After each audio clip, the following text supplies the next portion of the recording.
Bueno, shalom a todos. Vamos a hablar hoy del misticismo judío hasta la magia. Antes de empezar a hablar, voy a explicar que yo no adhiero a absolutamente nada de lo que voy a hablar. Yo voy a dejar también aquí quien esté interesado donde puede los, los sitios de consulta que pueden tener quien quiere estar interesado. Muchos de los libros que yo menciono los he no solo leído, sino que estudiado. Hay libros que no he estudiado solo, que he tenido algún compañero de estudios.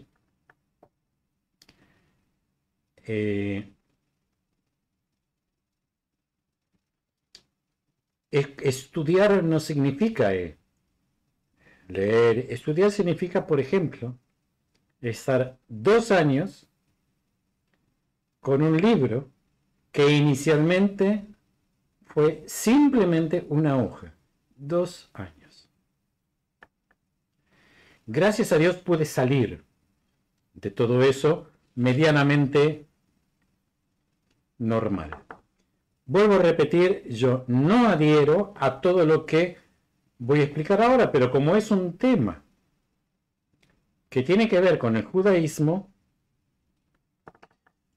y que muchísima gente está subyugada por este tema, el misticismo y la magia. Empecemos.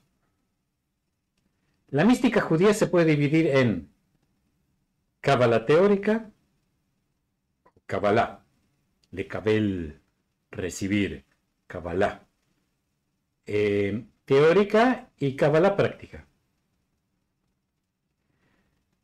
con énfasis en la comunión directa a través de la oración, que es la Kabbalah teórica, y una Kabbalah especulativa, que busca crear vínculos entre el creador y el universo. El tratamiento sistemático más antiguo de la doctrina mística judía es el Sefer Yetzirah, Yetzirah Buch en Yiddish. Inicialmente se dice que este libro era una sola página y que fue escrito por Abraham Avinu. En el Yetzirah Buch se cree que la creación se logra por medio de la combinación mística y el poder inherente a las letras del nombre divino.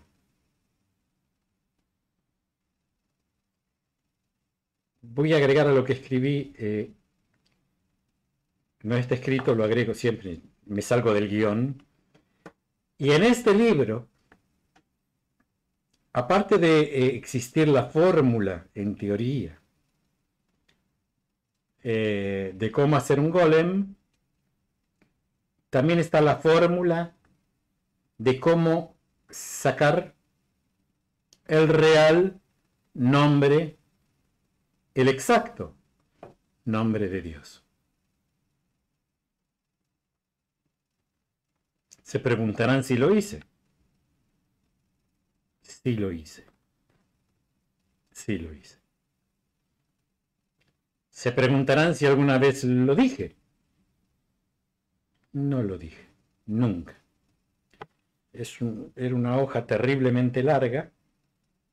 Una vez que lo resolví, la doblé y la enterré en un cementerio.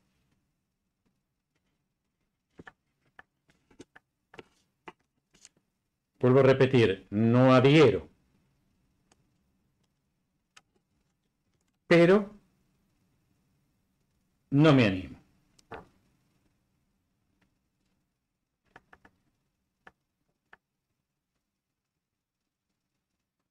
Dado que este poder podría usarse por una mayor creación, no estaba sujeto, dentro de la religión judía, a la prohibición de la brujería. Ahora bien, muchos creen que este libro fue escrito en el siglo II de la era común, cuando las influencias de los misterios babilónicos, egipcios y helénicos eran fuertes. Describe el proceso de formación del número y se refiere con frecuencia al Merkabah. Merkabah es un carro. Maaseh Merkabah es el misterio del carro que está en Ezequiel capítulo 1. La Kabbalah se divide en dos, Maaseh Bereshit y Maaseh Merkabah. Maaseh Merkabah es la parte práctica.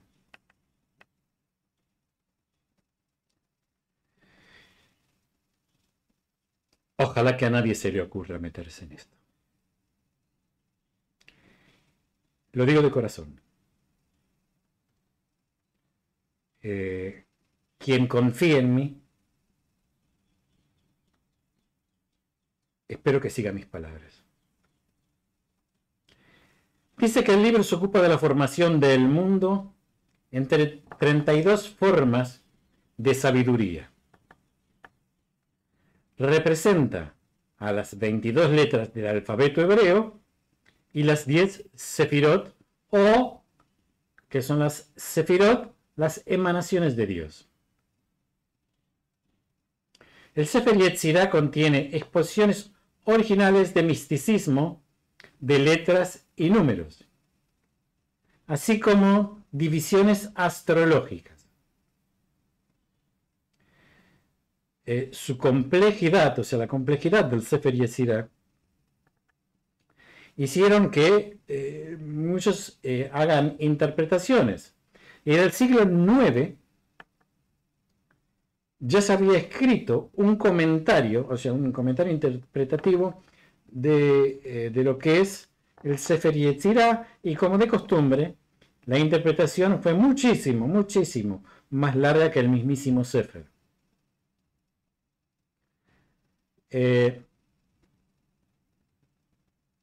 Los centros de estudios místicos aparecen a partir del siglo XI en Alemania, Provenza, España, África del Norte, Safed, o sea, Sfarad, y Europa del Este. El desarrollo de material originalmente místico y visionario hacía el uso práctico y mágico, y hubo un impulso de esta práctica mágica con la introducción del Sefer Raziel alrededor del año 1230 de la era común. El Sefer Raziel, como lo comenté en otro vídeo, es un libro que tiene atribuciones, dicen que tiene atribuciones mágicas para curar enfermedades. Fue escrito, es atribuido a Eliezer Worm, que vivió entre el año 1176 y 1238.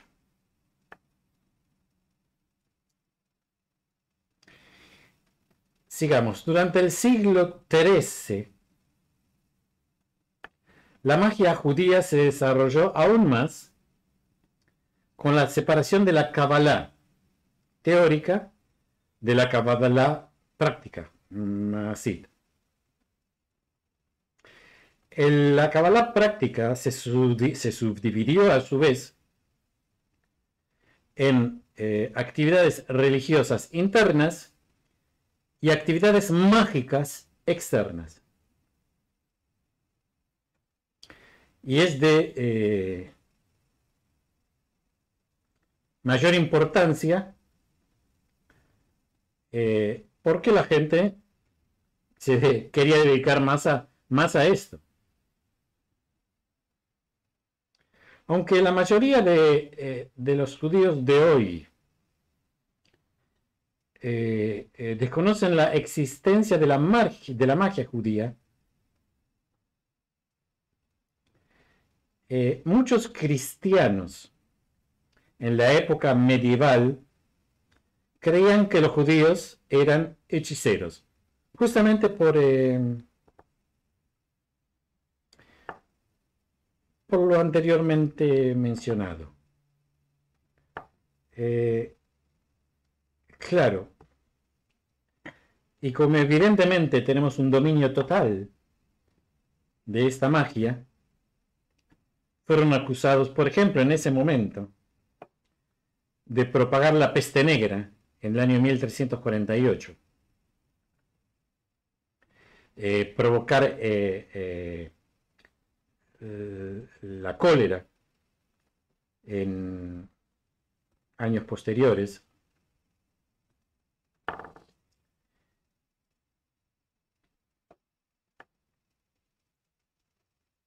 O sea que evidentemente, en vez de jugar a favor, jugó en contra, porque la peste negra no perdonó a nadie, sean judíos o no, y el cólera tampoco. En ese momento, la vida judía, religiosa, era la única que existía. No existía vida judía secular. Pero los eruditos, muchos dicen, claro, los hasídicos salen tienen éxito en esa época, como la magia y todo esto, porque la gente no sabía leer, eran ignorantes, mientras que los rabínicos sí sabían leer, sabían estudiar.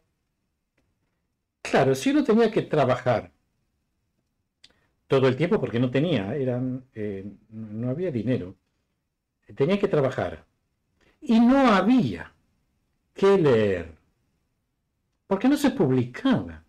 ¿Qué iban a leer? Si no había que leer, una cuestión práctica. ¿Para qué iban a aprender a leer si no había que leer?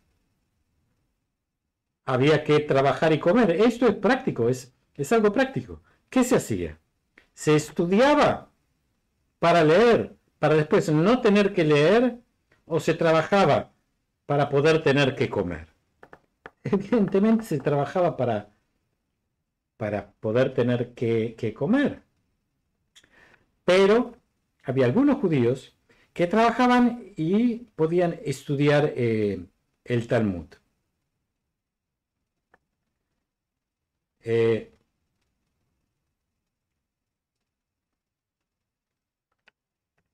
En esa época la emoción religiosa se volvió hacia la, como dije anteriormente, hacia la Cábala Maasit. Maaset, o sea, Cábala práctica. Y los libros en hebreo que explicaban los valores místicos de las letras en hebreo.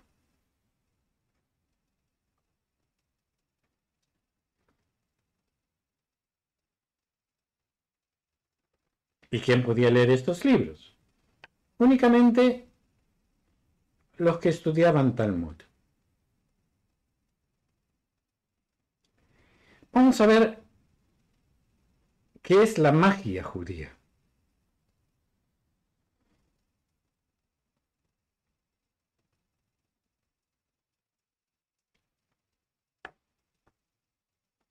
Veamos. Si bien la magia europea, debido a su adoración herética de Satanás y las fuerzas del mal, no tenían significado para los judíos, muchas de las llamadas costumbres judías extrañas se malinterpretaron como actos mágicos contra los cristianos y se consideraron motivos de ataque. En realidad, lo que se llamaba magia judía era simplemente una extensión y elaboración de los principios aceptados en el judaísmo.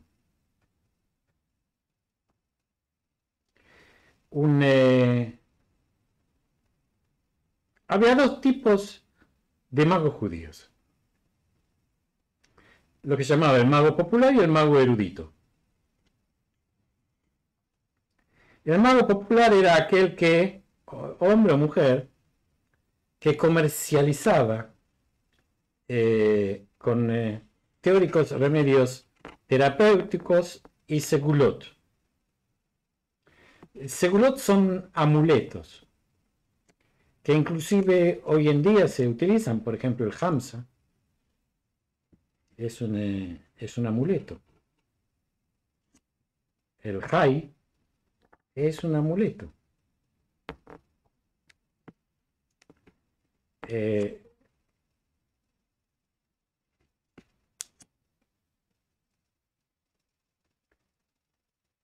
Otra forma de magia era el exorcismo.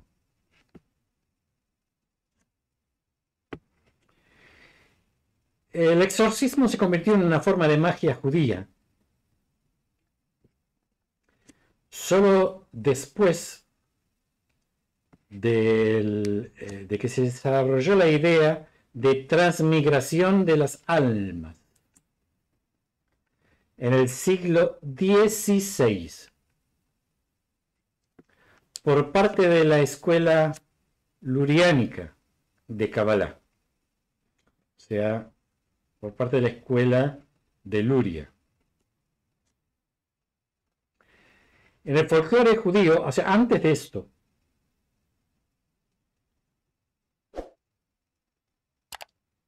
estaba totalmente prohibido.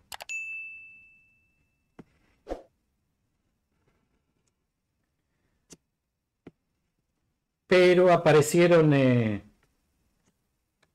teóricos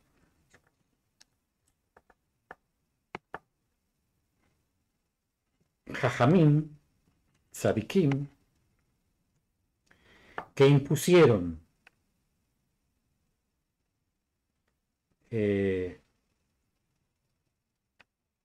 esos términos como parte de la religión judía.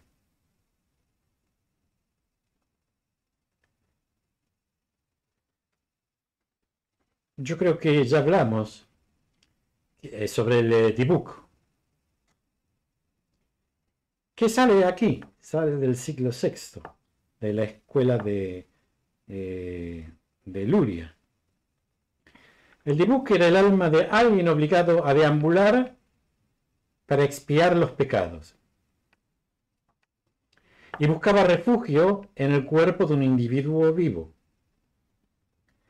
Y representaba una posesión psicológica para algo más allá del control del individuo. Y la posesión se producía con un propósito que no suele ser demoníaco, quizás para una redención que no había sido posible durante la vida del Dybbuk, o quizás para ayudar a los vivos.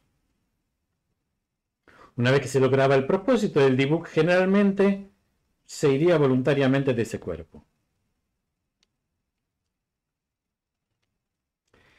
El exorcismo planteó que el Dybbuk era un espíritu maligno y había que exorcizar a una persona por místicos hábiles. Y esto podía tardar minutos o días. Y seguían estos místicos cabalísticos un procedimiento específico.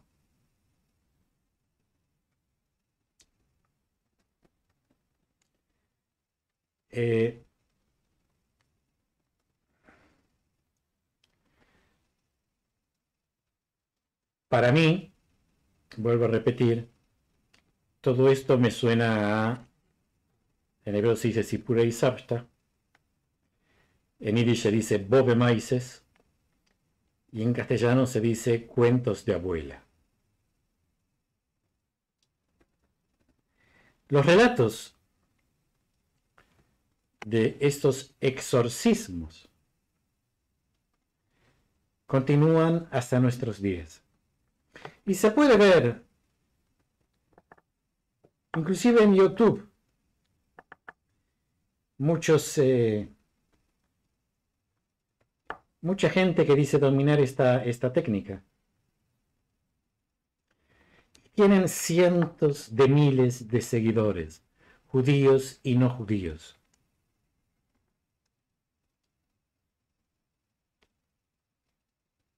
Evidentemente, esto que para mí es un bube maíz, es lo que la gente necesita. O sea, estos cuentos de abuela parece que le hace bien a la gente y es lo que la gente necesita. Mucho más, muchísimo más, que sentarse y estudiar algo terrenal, algo serio. Muchos de los cuentos de exorcismo se los atribuye hoy en día al Baal Shem Tov, el padre del hasidismo, y a sus alumnos. Todos, absolutamente todos los discípulos del Baal Shem Tov, y hoy todos los del movimiento hasídico creen en estas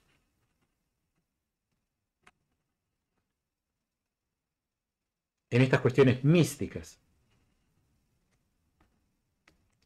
que para mí están totalmente, y repito, no es porque se me ocurre, es porque me senté y estudié y lo viví. No como los que hablan, que se leen un librito y porque se leen un librito ya son expertos. No, yo lo viví. Salí de eso y aquí estoy diciendo, señores, ni intenten meterse. Quien no me escuche, Dios quiera, salga sano. Shalom a todos y nos seguimos viendo.